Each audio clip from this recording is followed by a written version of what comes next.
What is going on, everybody? This is Dylan with DylanTalksTone. This is your weekly gear news update. We got a lot of really cool stuff this week. Yeah. Even the stuff that doesn't seem cool is actually really cool. I think you're going to like this one. Do me a favor, hit the subscribe button, the like button if you like guitar stuff. That's what this channel is. We're trying to make a video almost every day this month.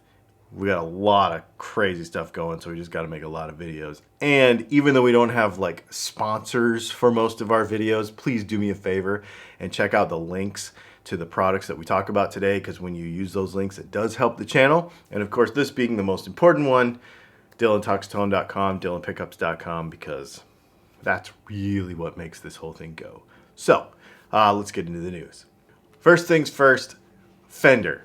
They've been doing a bunch of crazy stuff when it comes to like promotional products for their brand and lifestyle products for their brand. We've seen wedding rings, we've seen all kind of crazy stuff. This might be a little bit beyond crazy, but I honestly went and looked at these things, and I don't live where there's snow, so I don't know that I'll buy a pair of these, but if I did, I would. Okay, so Giro, they're a sports equipment company. If you're a cyclist or a skier or a snowboarder, you probably know who they are. I have a Giro cycling helmet. I really, really like them. They have partnered with Fender to make snowboard/ski goggles.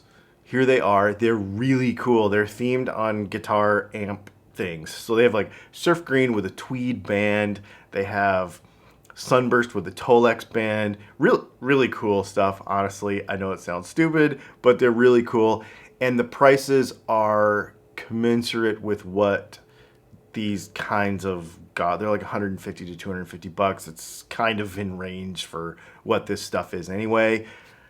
I know it sounds stupid, but I would probably use these things. They're really cool. They look awesome, actually. Victory, you know, the amp people from, I guess they're from England, right? So Adrian Thorpe from Thorpe Effects got together with Victory, and they put together into stomp box form, like regular pedal size form, a series of pedals. I think they're calling them the V1 stomp box series. And basically what they're trying to do is put the Victory amp tones into stomp boxes. And they have all of the ones that they're known for: Duchess, Jack, Kraken, Sheriff, and Copper. They're kind of, that's the main amp tones that Victory is known for. And if you read through the entire press release, it basically gets into Tony words to describe each of the amps and what they do, you know, and tries to emulate them as much as possible, but puts them into a stomp box instead of a whole amp. There's been a lot of talk about expensive Squiers. I have ordered 4 of them. Actually, we have received 3 of them so far, and I've got one more coming next week, I think. But you know, these Squiers are getting up to be $599 for the 40th anniversary ones. They're not all that expensive. Obviously, they start with the Affinity ones and the Bullet and everything, and they go all the way up to the $599 range. There's been a lot of talk about how expensive they are. Also, as we know from the reason a whole bunch of people got laid off at Fender's, because they had way too much stock in Squier stuff. They actually ended up, I think, a couple of large retailers basically said, don't send us any, and it stuck Fender with a bunch of inventory, and there was this whole knock-on effect to employees. So we know that for sure. So I think that's probably what's motivating this big sale of Squiers. So they're having deals on Squiers. You've probably seen it on Sweetwater. Now they're having it actually at Fender.com. You can go to Fender.com. I'll leave a link to it below. You can go there and get discounts on basically all of the Squiers at the Fender store. So directly from Fender, which is interesting. So you can check that out. So Taylor has a series, the 500 series of acoustic guitars.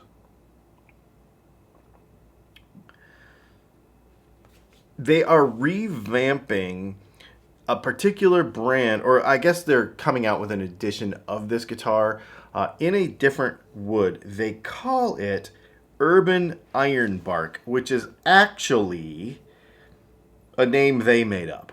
Okay, Taylor made this name up.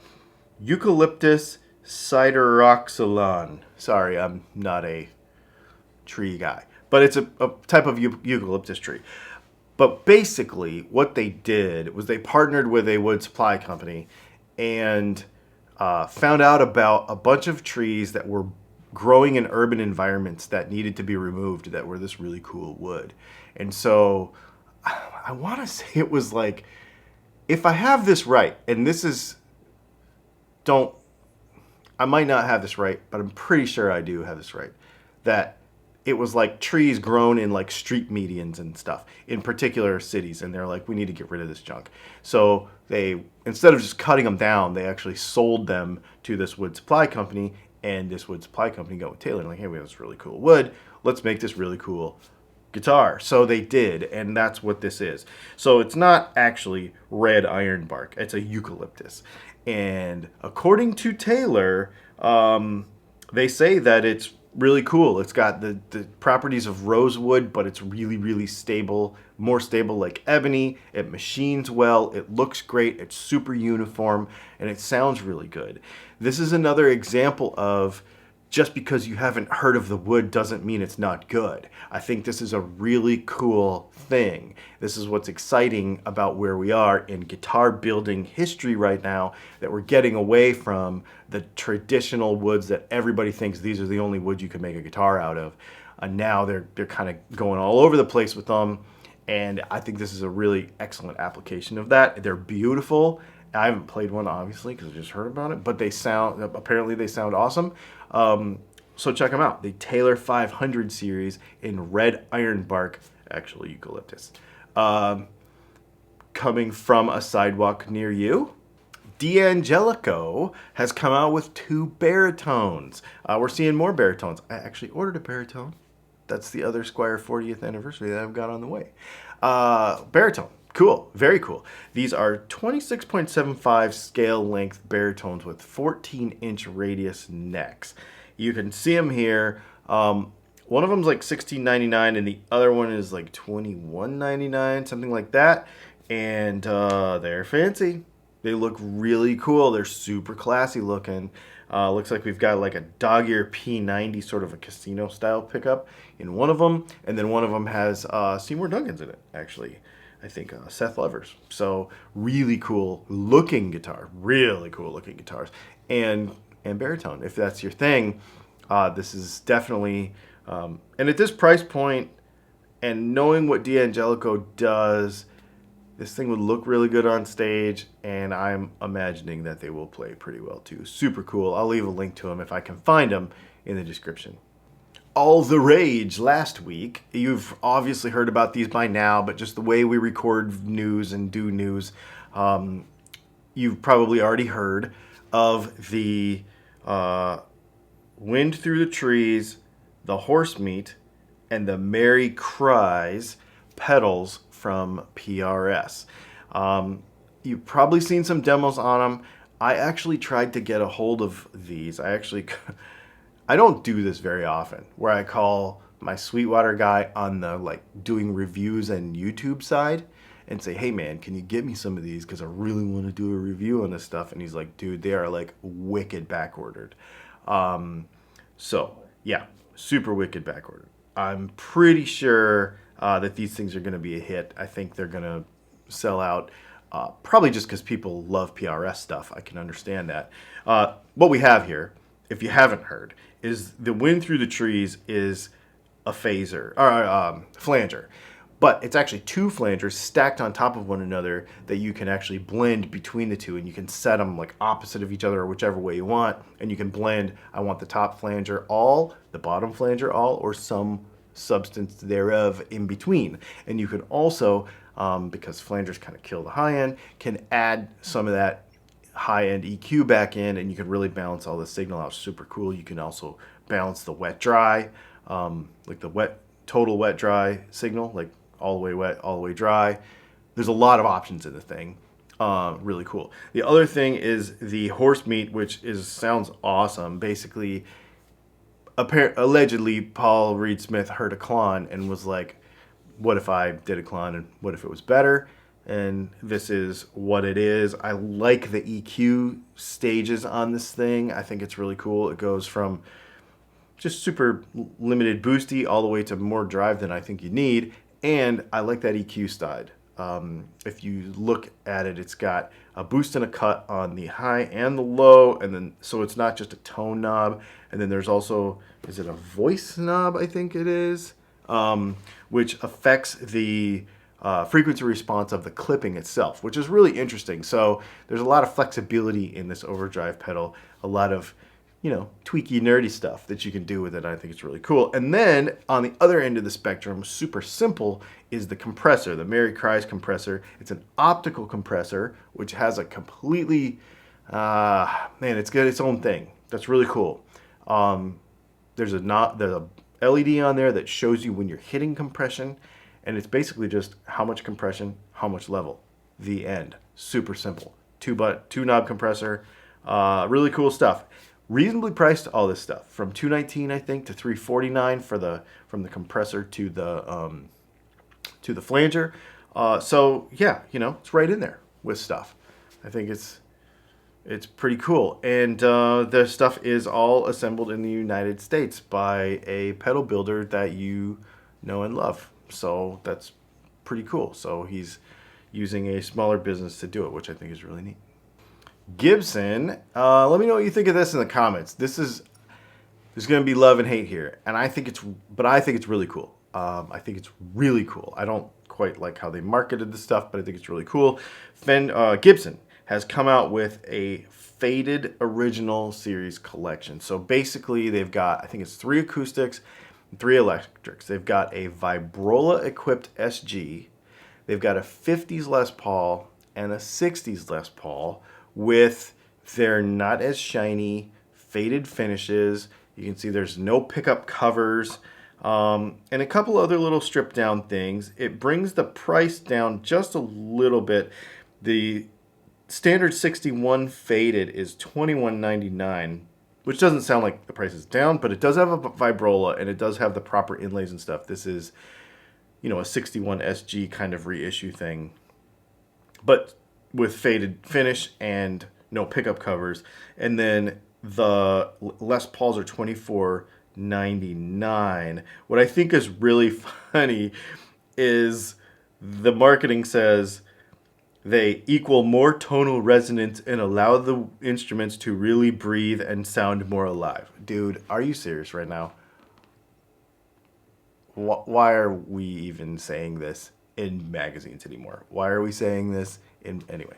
That's the stupidest thing, but because it's a piece of dead wood. Anyways, I think the guitars are cool though. What I really think is cool though, and this is not normal for me because I'm not a Gibson acoustic guy, but the Gibson Hummingbird faded, the J4550s faded, and the J3530s faded are acoustic versions, faded acoustic versions, which is really cool. And they range in price from $34.99 for the Hummingbird. Okay, that makes sense. But the Gibson J3530s faded is $21.99, which is completely reasonable money for a really good acoustic guitar, which I think that's really awesome. So LR Baggs VTC system in this guitar, and it's a Sitka spruce mahogany body, so it's the things. It's just a little dot inlays and a little strip down on the finish, which is really interesting. These are really cool guitars. I think this would be, I might be in the mood to buy a Gibson acoustic at $21.99. This is really neat. Oh yeah, gear news, dang it.